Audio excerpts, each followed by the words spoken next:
Let's talk about a feeling that every single one of us knows, that feeling of being offended. But what if we've been looking at it all wrong? This idea, drawn from the book Offenses, Don't Take Them, is going to challenge how you handle one of life's biggest hurdles. You know exactly what I'm talking about, right? It's that sharp personal sting when a word or an action just hits you the wrong way. We've all been there, feeling wronged, totally misunderstood, or just flat out insulted. It's about as universal as it gets. But here's the thing. When we hang on to that hurt, it doesn't just sit there quietly. The book points out that it starts to fester, and that's when you get the backbiting, the gossip, and yeah, even broken relationships. So how we handle these moments, it has huge consequences. Okay, so here is where it gets really, really interesting. The book suggests that what we think an offense is, well, that's only half the story. So, it poses this powerful question. What if that hurt feeling we get isn't actually the main point? What if an offense is designed to do something else to us entirely? And this, right here, is the absolute key. The original Greek word used for offense is skandalon. And get this, it doesn't mean insult. It means two things. First, the little stick that holds the bait in a trap. And second, a stumbling block, like a rock put in your path specifically to make you fall. So just let that sink in for a second. It's not an attack, it's a trap.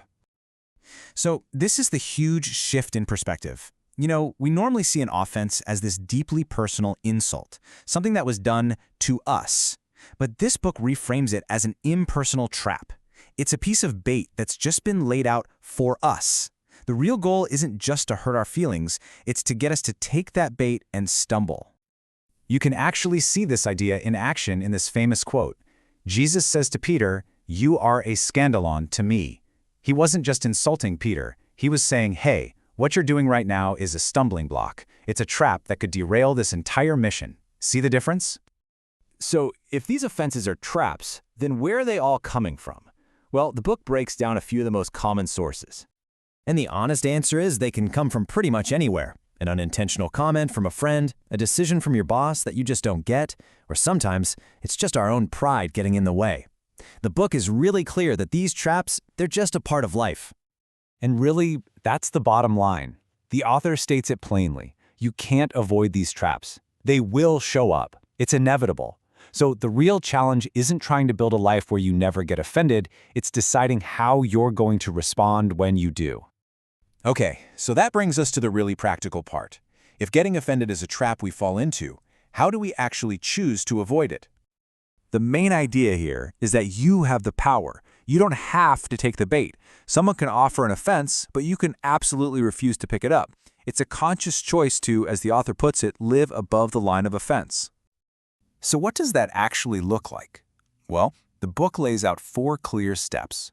First, you have to deliberately make the choice to let it go. Second, you got to fight that powerful urge to get even. Third, and this one's tough, you have to check your own pride. Is that what's really hurting? And finally, you actively work to pursue peace. The story of Joseph is probably one of the best examples of this. I mean, his own brothers sold him into slavery. Talk about a major offense. But years later, when he has all the power to get revenge, he doesn't. He sees a bigger picture, how their awful act was somehow turned into something good. He completely, 100% refused to take the bait. Now this brings us to the final and, honestly, the most powerful concept in this whole explainer. What's the ultimate weapon for disarming these traps for good? The book's ultimate answer? It's love. But we're not just talking about a warm, fuzzy feeling here. It's presented as a powerful, active strategy, the single greatest antidote to the poison of taking offense. This proverb just nails it. Hatred stirs up strife, but love covers all sins. Think about that for a second. Hatred is always looking for a fight, right? It wants to make things bigger. But love works to neutralize the problem, to smooth it over and move on. And here's the core principle. Love and offense can't exist in the same place at the same time. When you choose to operate out of love, you basically remove the landing strip for offense. The trap might be there, but you've given it absolutely no opportunity to snap shut. So we'll leave you with this to think about. The next time you feel that sting, that feeling of being wronged, what if you saw it not as a personal attack, but as an impersonal trap that's just been laid in your path? How would that one little shift in perspective change everything about how you respond?